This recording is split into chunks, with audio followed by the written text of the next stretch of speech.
Hello दोस्तों। आशा करता हूँ कि आप सब लोग ठीक ठाक हैं। आज दोस्तों मैं आप ऐसे ट्रिक बताने वाला हूँ जिससे आप करोड़पति बन सकते हैं। हाँ दोस्तों, मैं रिपीट कर रहा हूँ। आज मैं आपको ऐसे ट्रिक बताने वाला हूँ जिससे आप करोड़पति बन सकते हैं। दोस्तों, ये सबसे सेफेस्ट ट्रिक है जिससे आपको 1 रुपए का भी लॉस नहीं होगा और आप धीरे धीरे धीरे धीरे करोड़पति बन जाएंगे। ठीक है, तो चलिए दोस्तों शुरुआत करते हैं। अगर आप इस चैनल पर नए हो तो मेरा रिक्वेस्ट है दोस्तों कि please subscribe to my channel and click the bell icon so that मेरे जो नए वीडियो है वो आपको इमीडिएटली डिलीवर हो जाएंगे। ठीक है। और एक रिक्वेस्ट है कि ये वीडियो अंत तक देखिए, क्योंकि वीडियो के अंत में मैं आपको अच्छे से टिप्स देने वाला हूँ जिससे आपका करोड़पति बनने का रास्ता और भी आसान हो जाएगा। तो चलिए शुरुआत करते हैं। दोस्तों, मैं जा रहा हूँ, मैं आपको गवर्नमेंट ऑफ इंडिया की ऐसी एक सेविंग स्कीम बताने वाला हूं जिसमें अगर आप पैसा इन्वेस्ट करोगे तो आप जल्दी से जल्दी दोस्तों करोड़पति बन जाओगे। ठीक है। सो इसको बोलते हैं दोस्तों पब्लिक प्रोविडेंट फंड स्कीम। ठीक है, पब्लिक प्रोविडेंट फंड। जो दोस्तों आपको एक अकाउंट ओपन करना है, ये अकाउंट जो है आप पोस्ट ऑफिस में भी ओपन कर सकते हो। ठीक है। और अगर आपको पोस्ट ऑफिस में नहीं ओपन करना है, आपको कंफर्टेबल नहीं है, तो दोस्तों आप किसी बैंक में भी ओपन कर सकते हो। ये दोस्तों 100% गवर्नमेंट ऑफ इंडिया का सेविंग स्कीम है और ये टोटली सिक्योर है दोस्तों। आपका 1 रुपया भी जो है वो लॉस नहीं होगा दोस्तों इस स्कीम से। चलिए, तो मैं दोस्तों पोस्ट ऑफिस सेविंग स्कीम में जा रहा हूँ जिसमें इसको पूरी डिटेल में एक्सप्लेन किया है। देखिए, मैं पब्लिक प्रोविडेंट फंड पे क्लिक करता हूँ। देखिए यहाँ पे क्या लिखा हुआ है, interest payable rates periodicity ETC. So दोस्तों 2020 के बाद आपको जो इंटरेस्ट मिलता है वो है 7.1% पर एनम। ठीक है। अभी आप इसमें कितना पैसा सेव कर सकते हो दोस्तों? इसमें आप मिनिमम जो है वो 500 रुपए सेव कर सकते हो और मैक्सिमम जो है वो 1.5 लाख रुपए सेव कर सकते हो एवरी फाइनेंशियल ईयर। अभी ये जो पैसे दोस्तों आप सेव करते हो, इसका हमें इनकम टैक्स के अंडर डिडक्शन भी मिलता है। Deposits qualify for deduction under section 80C of income tax act. अभी मैं बताता हूँ दोस्तों कि आप करोड़पति कैसे बनेंगे। देखिए दोस्तों, मैंने पहले साल में, मैं यहाँ पे एक छोटा सा आपको कैलकुलेशन करके बताता हूँ। यहाँ पे मैं ईयर लिखता हूँ, यहाँ पे मैं डिपॉजिट लिखता हूँ और यहाँ पे मैं लिखता हूँ दोस्तों इंटरेस्ट। ठीक है। अभी ईयर 1 में हो दोस्तों, आप आपने 1.5 लाख रुपए इसमें इन्वेस्ट कर दिए। ठीक है। इंटरेस्ट मिल गया दोस्तों आपको पहले साल का 7.1%।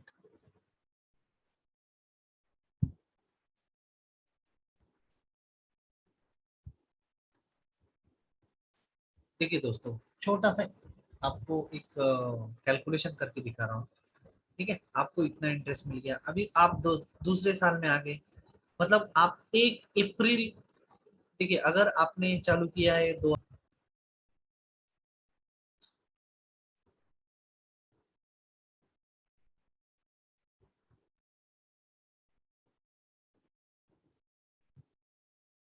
चलिए अभी मैं नेक्स्ट ईयर में आ गया,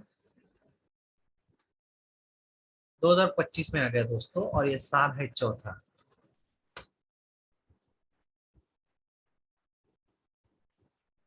अभी देखिए दोस्तों मेरे पास कितना पैसा हो गया। मेरे पास हो गया दोस्तों 6,66,978 रुपए। और इंटरेस्ट हो गया दोस्तों मेरा 47,355। मैं हर साल दोस्तों 1.5 लाख रुपए भर रहा हूँ। अभी दोस्तों मैं क्या करता हूँ, ये आ जाता हूँ, मैं 25 साल तक आ जाता हूँ दोस्तों। देखिए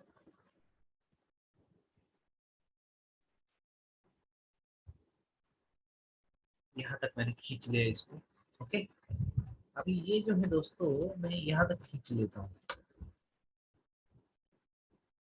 अभी जब मेरा 25 साल कंप्लीट हो जाएगा दोस्तों, तो मेरे पास पैसा हो जाएगा 1,03,08,015 रुपए। समझ लीजिए दोस्तों, तो 25 साल, जब आप हर साल 1.5 लाख रुपए इन्वेस्ट करते हैं, तो आप पैसा कितना इन्वेस्ट कर रहे हो दोस्तों? तो 25 कर दिया मैंने। देखिए दोस्तों, आपने सिर्फ 37,50,000 रुपीज इन्वेस्ट किया दोस्तों। कितना?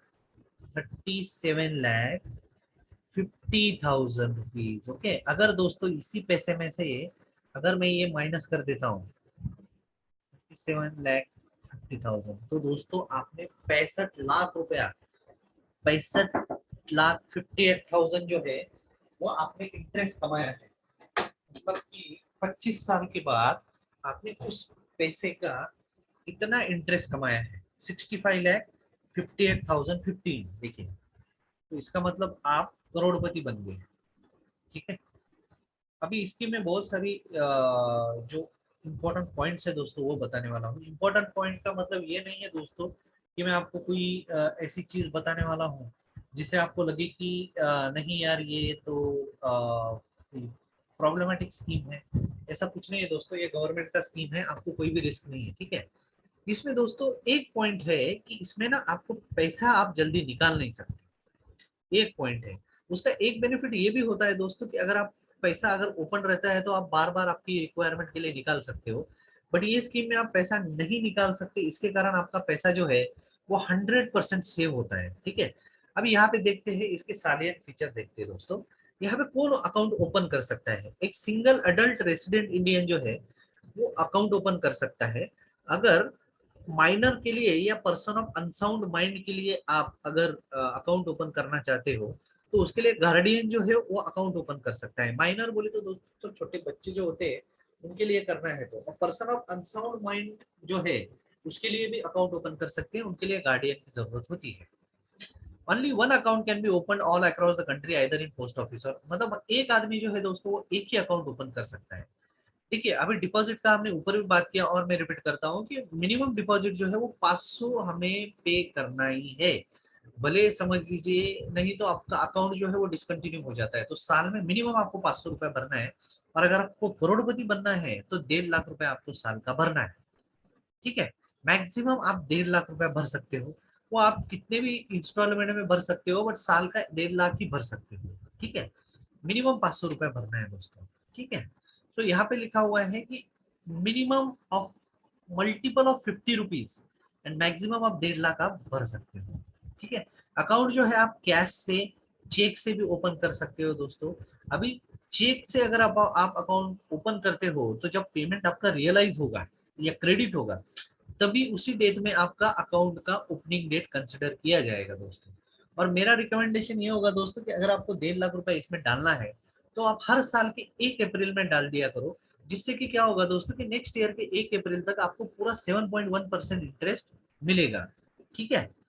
अभी इसमें और एक पॉइंट बेनिफिट ये है दोस्तों कि ये जो पीपीएफ अकाउंट में आप जो पैसा इन्वेस्ट करते हो या सेव करते हो वो सेक्शन 80C के अंडर आपको डिडक्शन के लिए क्वालिफाई करता है दोस्तों। अभी अकाउंट डिसकंटिन्यू क्यों होता है? अगर आप 500 रुपया साल में नहीं भरते हो तो आपका अकाउंट डिसकंटिन्यू हो जाता है। ठीक है।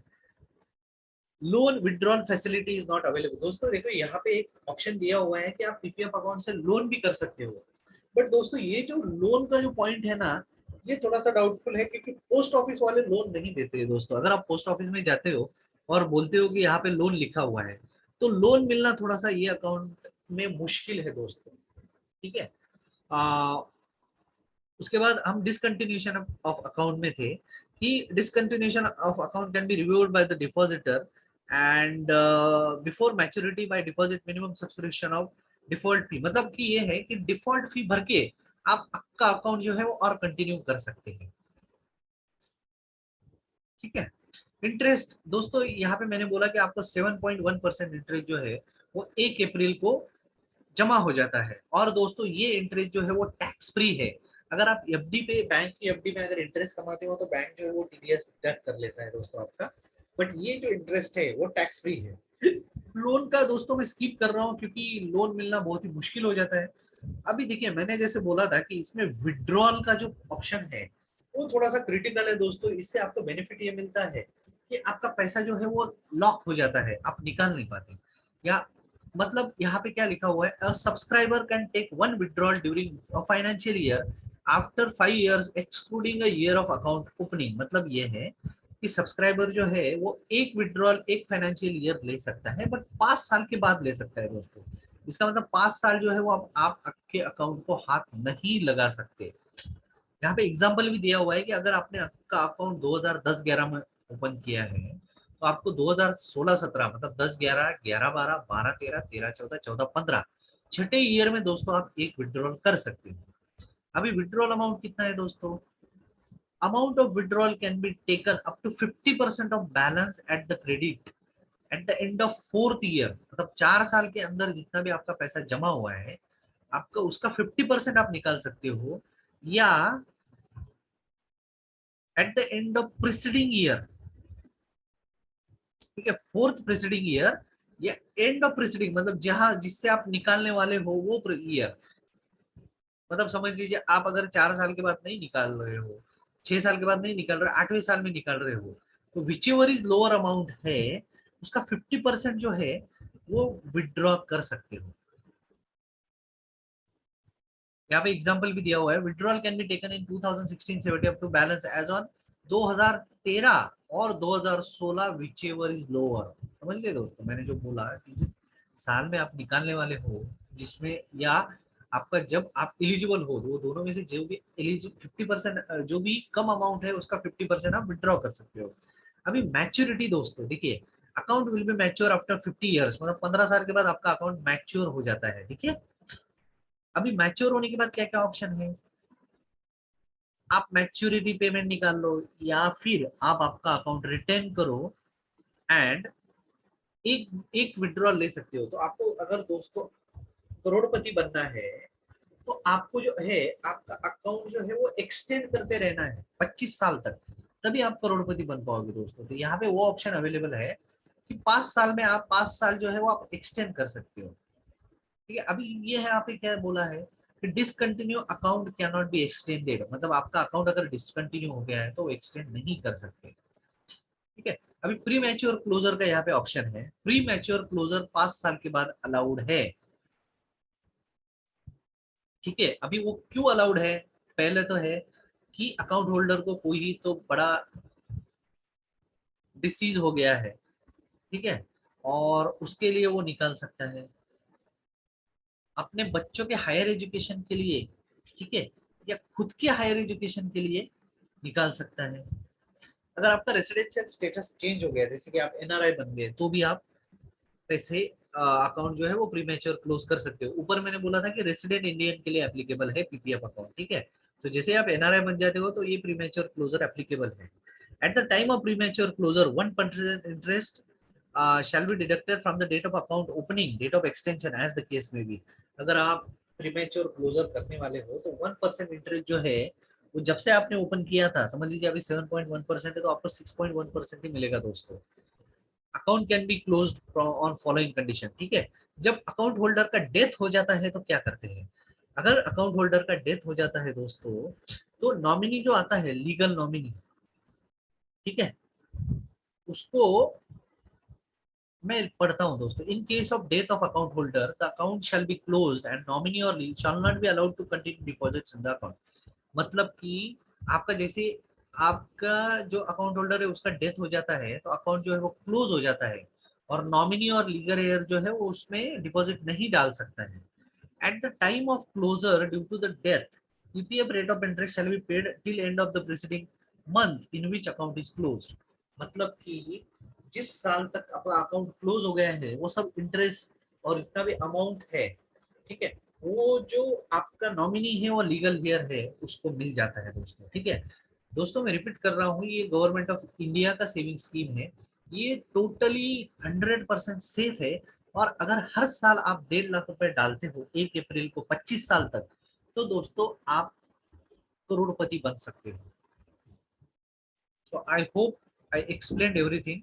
Thanks for watching.